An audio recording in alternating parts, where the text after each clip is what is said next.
저는 오늘의 진행을 맡은 영등포 진로직업체험지원센터의 스칼렛이라고 합니다. 안녕, 나. 오늘 바로 웨딩 플래너 분을 모셨는데요. 김지숙 웨딩 플래너 멘토님을 자리로 모시도록 하겠습니다. 와, 안녕하세요. 안녕하세요. 안녕하세요. 안녕하세요. 현재 웨딩 플래너 일을 하면서 유튜브 쑥스런 TV라는 채널을 운영 중인 김지숙이라고 합니다. 반갑습니다.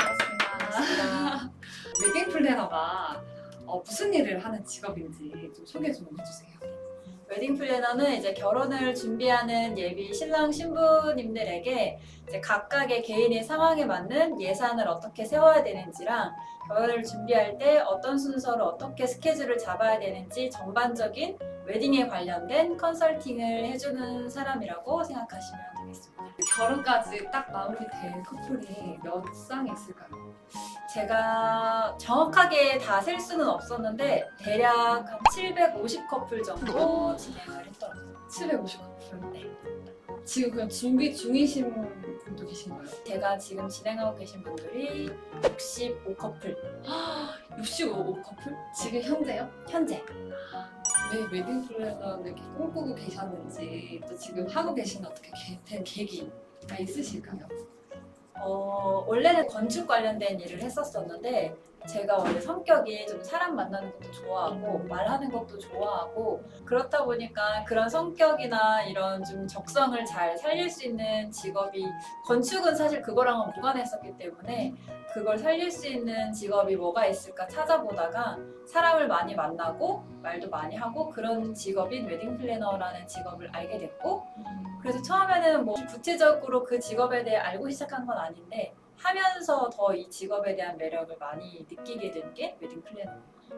그러면은 이 웨딩 플래너를 되기 위한 그 과정이 그럼 어떻게 되셨을까요?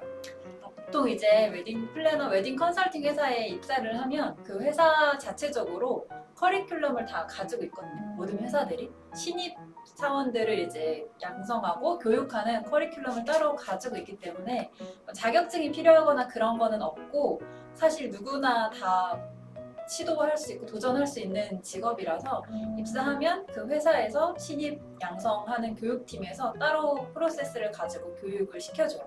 웨딩 플래너라는 직업에 대해서. 플래너의 수입은 어떻게 될까요? 그거를 뭐 한 건 이렇게 그 수입을 받는 건 아니고 보통 그 총 진행하는 건수 대비 직급과 진행하는 팀 대비 기본급 플러스 인센티브 개념으로 보통 수입이 발생되는데 그거는 진행하는 팀이 몇 팀 정도 있냐의 총량에 따라 다른 거라서 사람마다 좀 다 버는 액수가 천차만별이긴 하거든요. 그래서 어떤 분들은 뭐 300만 원을 버시는 분들도 계시고 그 진행하는 팀이 많은 분들은 건 대비 인센티브가 더 많아지는 거기 때문에 700, 800까지 버시는 분들도 계세요. 그 갭이 되게 개인차가 크거든요. 그래서 딱 정해진 뭐 얼마 정도를 번다 이런 건 없지만 보통 평균적으로는 웨딩 플래너 분들이 350에서 400만 원 정도는 기본으로 다 월 수 있는 와우. 영업 사원처럼 일한 만큼 그거에 대한 인센티브가 많이 플러스가 되기 때문에 많이 버시는 분들은 한 달에 500만 원 이상도 쉽게 거뜬히 버시는 분들 많아요. 힘든 점이 있다면 어떤 게 있을까요?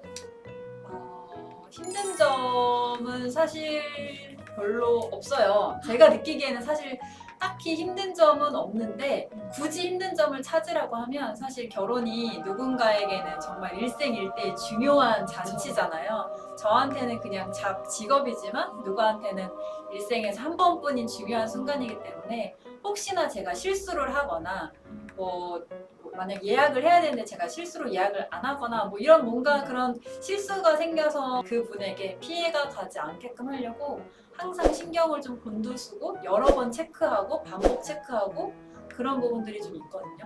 그래서 아무래도 그런 부분에 대한 약간의 스트레스 아닌 스트레스는 있죠. 내가 조금 더 꼼꼼하게 해야 되고 2번, 3번 체크해야 되고 실수하면 안 되기 때문에 항상 긴장하고 일해야 되는 거 그게 조금 힘든 부분이라면 힘든 부분일 것 같아요.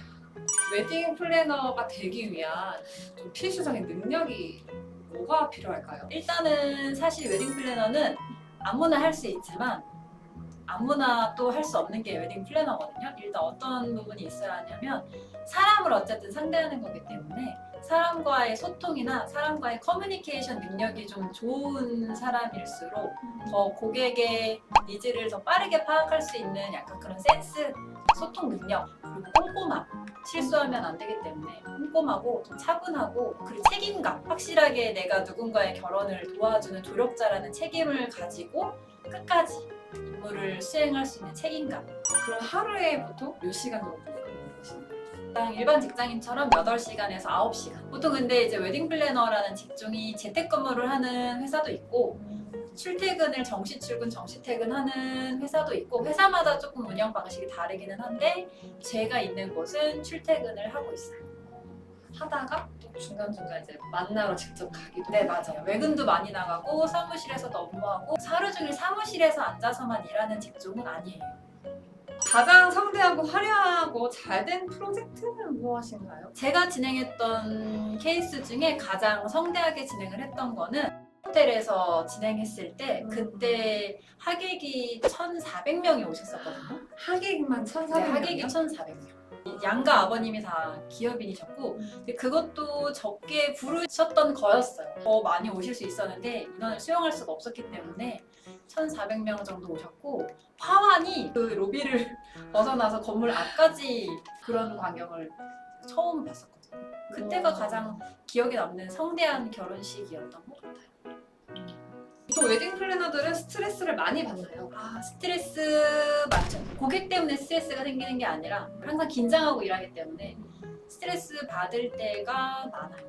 쉬는 날이라고 해서 고객의 연락을 안 받을 수는 없으니까 그렇죠. 업무하는 날과 쉬는 날에 약간의 경계가 확실하지는 않기는 하거든요. 고객한테 급한 일이 생기면 쉬는 날이어도 연락도 해야 되고 출근을 해야 되는 일도 생기고 그럴 수 있어서 나의 개인 사생활과 업무의 영역이 완전히 분리될 수 없는 약간 그런 부분에서 오는 스트레스 같은 것도 있죠. 퇴근하면 땡 이게 아니니까. 그리고 이제 그 고객분들이 직장에서 퇴근하고 저녁에 뭐 갑자기 뭐 어떤 일이 생각이 나시거나 그럴 때 연락이 오는 경우들도 있어요. 근데 뭐 나는 퇴근했다고 해서 연락을 안 받을 수는 없으니까 약간 나의 사생활과 업무의 진짜. 그 경계가 조금 모호하긴 하죠. 그게 좀 힘든 부분이라면 힘든 부분인 것 같아요.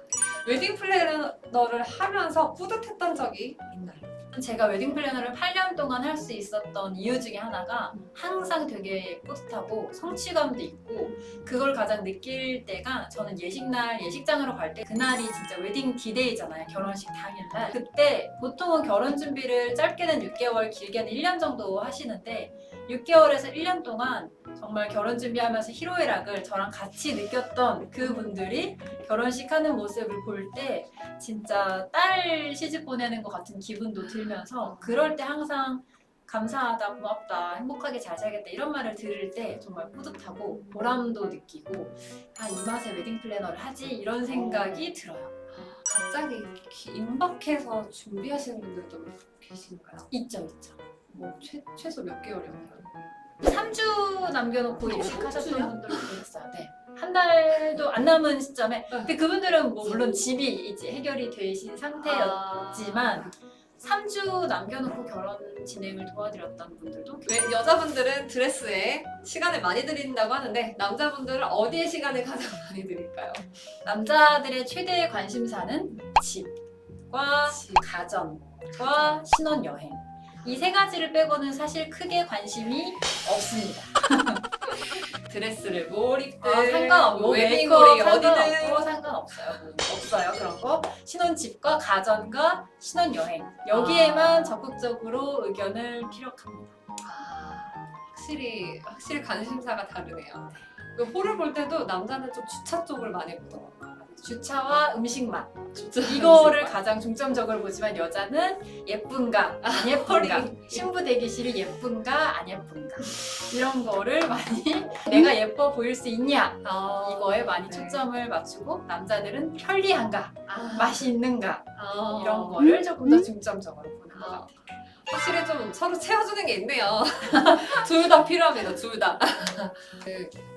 한 사람이 최대 받을 수 있는 그 커플 수가 어떻게 될까요?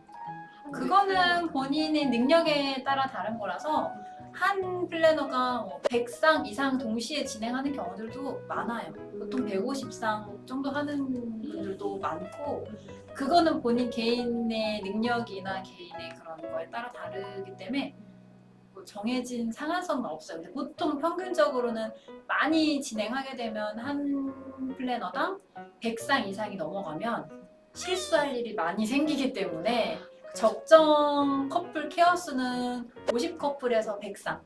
50 정도, 50에서 100상 정도. 혹시나 이 웨딩 플래너를 꿈꾸거나 아니면 이 영상을 통해서 관심 생긴 친구들 있어요. 이 친구들에게 혹시 한마디 해주신다면 어떻게 했을까요? 웨딩 플래너라는 직업이 되게 생각보다 매력 있는 직업이에요. 보통 이제 뭐 사무실에서 일하거나 모든 직종들이 다 각각이 가지고 있는 매력들이 있지만 사람을 많이 만나고 소통하고 거기에 대한 성취감도 바로바로 느낄 수 있고 거기에 대한 수익도 확실하게 보장이 되는 직종이기 때문에 정말 매력 있는 직종이고 사람과 소통하는 거 좋아하는 성향을 가진 분이라면 도전해보시는 것도 재미있는 좋은 직종이 될 거라고 생각해요. 그래서 그 전에 일했던 것보다 훨씬 이 이직을 하시는 거에 후회는 전혀 없어요. 전혀 없으시고. 제가 정말 인생을 살면서 잘한 결정 중에 하나가 직업을 바꾸는 게 제 인생에서 가장 잘한 선택이라고 생각해요. 큰 용기가 필요하셨을 텐데. 네. 자, 오늘 이렇게 웨딩 플래너에 대해서 알려주신 우리 김지숙 멘토님께 다시 한번 감사드립니다. 감사합니다. 자, 그럼 다음에 만나도록 하겠습니다. 그럼 나중에 만나요. 나봐. 안녕. Please don't talk about me when I'm gone. Oh, honey,